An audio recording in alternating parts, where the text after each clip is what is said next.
Halo guys, jumpa lagi dengan saya Ridwan Widinugroho Haji. Pada kesempatan kali ini saya akan sedikit sharing mengenai apa itu white water system. Untuk yang penasaran white water system, disimak ya video berikut. Nah, untuk topik pada pembahasan white water system itu sendiri, yang pertama itu ada definisi dari white water. Kemudian ada definisi dari wire retention, lalu ada short circulation, kemudian ada DCFR dan cara kerjanya, dan yang kelima itu adalah flotation unit. Nah, pada proses pembuatan kertas itu sendiri kan memiliki beberapa section, diantaranya ada stock preparation, ada flow system, white water system, short circulation, cutting, paper machine, dan calendering, serta winning dan reel yang kita lihat di gambar berikut ya guys. Nah, pembuatan kertas itu sendiri kan menggunakan air dengan jumlah yang banyak. Apabila air tersebut langsung dibuang, maka akan menyebabkan masalah lingkungan serta kos yang tinggi. Oleh karena itu, dalam paper pembuatan kertas itu sendiri ada yang namanya section white water system, di mana air proses berupa white water ini akan diolah kembali dan dimanfaatkan untuk proses produksinya guys. Jadi dengan melakukan pengolahan kan bisa mengurangi cost dari kebutuhan airnya itu sendiri guys. Nah, selanjutnya itu apa pengertian dari white water? Nah, white water ini sendiri merupakan air yang keluar dari wire selama proses dewatering di forming section. Air itu membawa partikel-partikel kecil seperti fine halus berupa fine maupun fiber.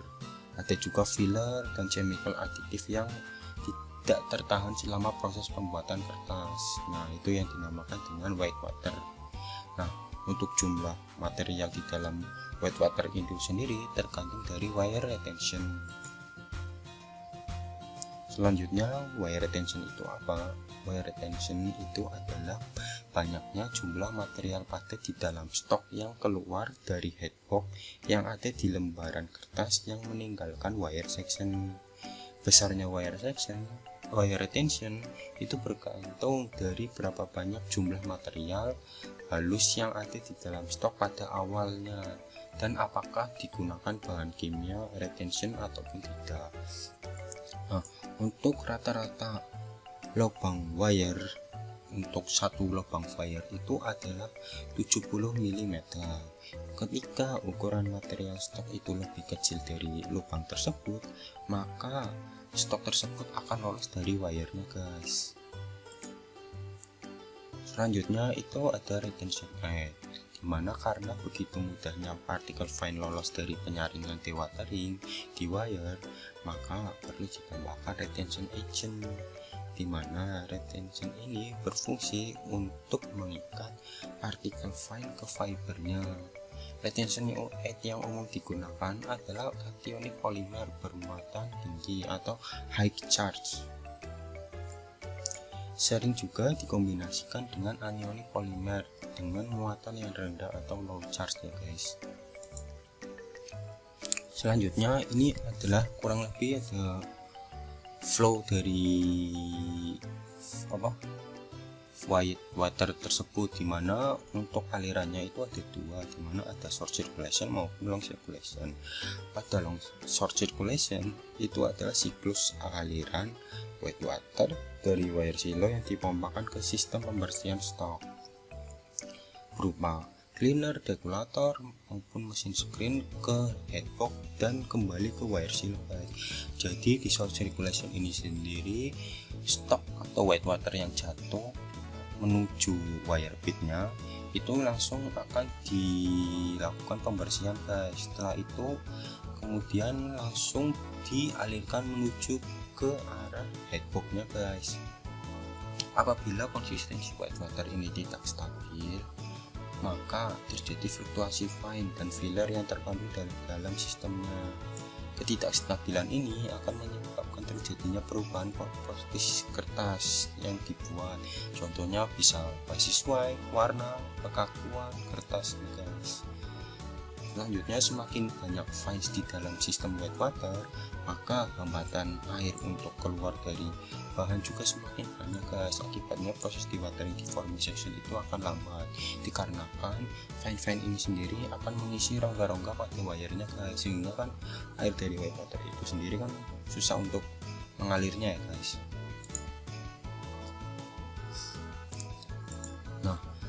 Wire silo level itu selalu konstan guys, karena kelebihan dari wire white water tersebut akan tumpah atau overflow ke white waternya guys. Jadi ketika overflow itu dari wire silo akan menumpahkan white water tersebut menuju ke white water tank, karena stok dengan konsistensi tertentu yang dipompakan dari mesin jas berkonsistensi 3-4%, dan paper web yang meninggalkan wire section berkonsistensi kira-kira 20%, yang berarti terjadi pemakatan sehingga terjadi kelebihan air. Kelebihan air ini overflow ke white water tank dan kemudian akan dipompakan ke long circulation guys, berupa dissolved.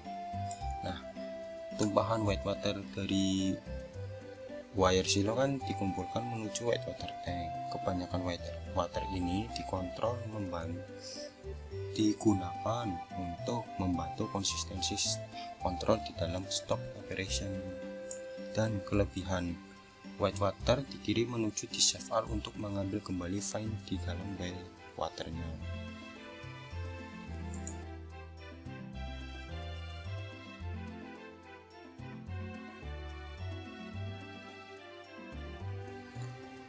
Nah, selanjutnya itu ada white water management, dimana ketika normal operasi level white water system lebih tinggi daripada brok.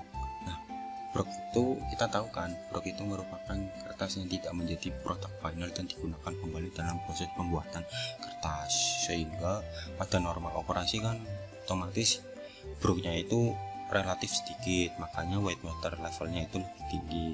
Selanjutnya itu ada ketika juring paper brick, di mana level brok lebih tinggi daripada white water tank. Lalu ada recovery from paper brick, di mana ketika proses pemulihan dari paper brick itu level dari brok system maupun white waternya itu sama guys.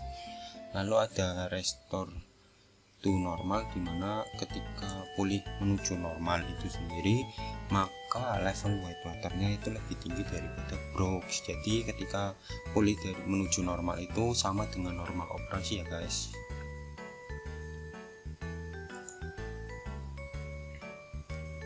Nah, selanjutnya tadi kan dijelaskan bahwa ketika overflow itu wire silo akan mengirim white waternya menuju ke white water tank. Nah, dari white water tank itu akan dialirkan menuju ke dissolved.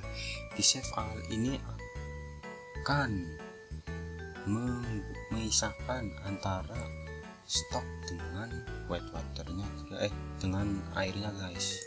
Jadi tujuan dari dissolved ini sendiri yaitu berfungsi untuk memisahkan fiber dan white water, serta memisahkan white water menjadi cloudy, silver cloudy maupun clear filtrat berdasarkan kandungan solidnya guys. Kemudian tujuan dari dissolved yang pertama itu adalah mengambil fines material yang ada dalam white water dan mengirimkannya kembali menuju ke sistem.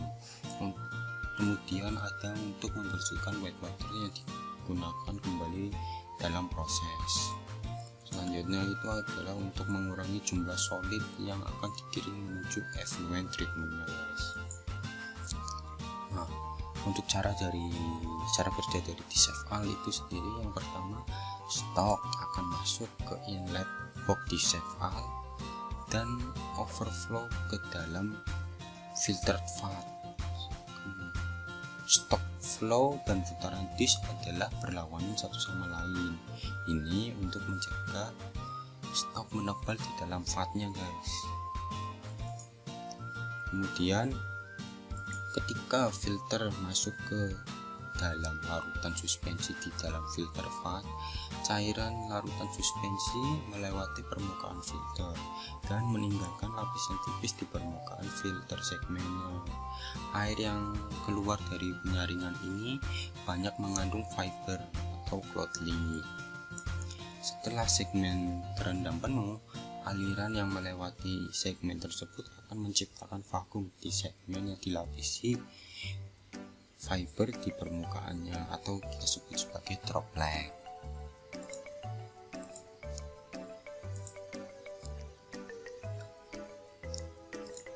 Selanjutnya, lapisan fiber yang berada di permukaan filter semakin bertambah seiring disk berputar sampai menuju ke zona 2. Hal ini akan meninggalkan efek penyaringan yang semakin baik. Air yang keluar akan semakin jenuh atau clear filteran. Sampai di zona ketiga, lapisan fiber semakin tebal di permukaan segmennya. Air yang keluar semakin jernih atau super clear. Nah, ketika segmen melewati knock off shower, lapisan fiber terangkat. Seketika vakum lepas dan seluruh lapisan yang ada di permukaan segmen tersebut jatuh ke repulper screw karena berat lapisannya.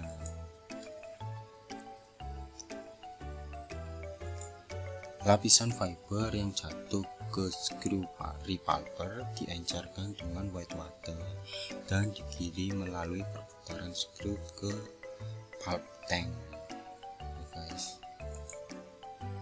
Kemudian disk yang berputar sampai ke segmen di zona 4 kemudian akan dibersihkan oleh oscillating shower, guys. Selanjutnya itu ada flotation unit, di mana prinsip flotation unit adalah menambahkan mikropartikel udara ke dalam larutan suspensi sehingga partikel-partikel yang tidak diinginkan akan mengapung di permukaan. Partikel pengotor yang mengapung ini dapat dipisahkan dari larutannya.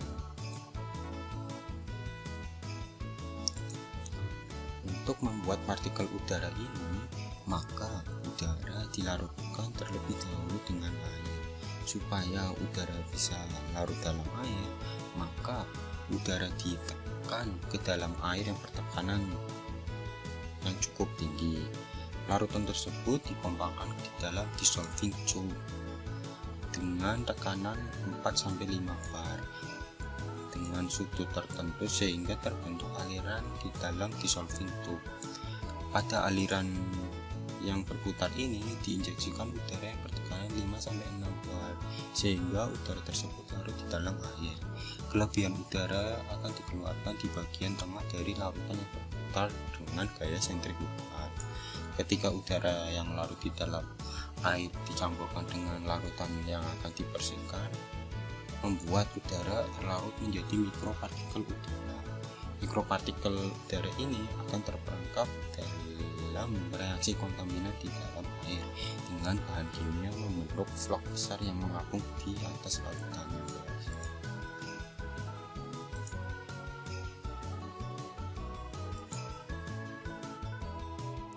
Selanjutnya itu summary. Nah, untuk summary pada pembahasan mengenai white water itu sendiri, yang pertama itu white water system merupakan sistem yang digunakan untuk pengolahan white water yang ada pada pembuatan kertas. White water sendiri merupakan air yang jatuh pada proses bioreaction, di mana air tersebut membawa stok maupun filler dan chemical additive. Nah, pada proses white water system ini sendiri akan melakukan pembersihan airnya, yaitu berupa pemisahan antara air dengan stok. Dengan pemisahan ini bisa kita meminimalisir penggunaan dari air serta stoknya. Kemudian untuk stok dan air tersebut itu bisa kita gunakan kembali, jadi prosesnya itu recycle ya guys.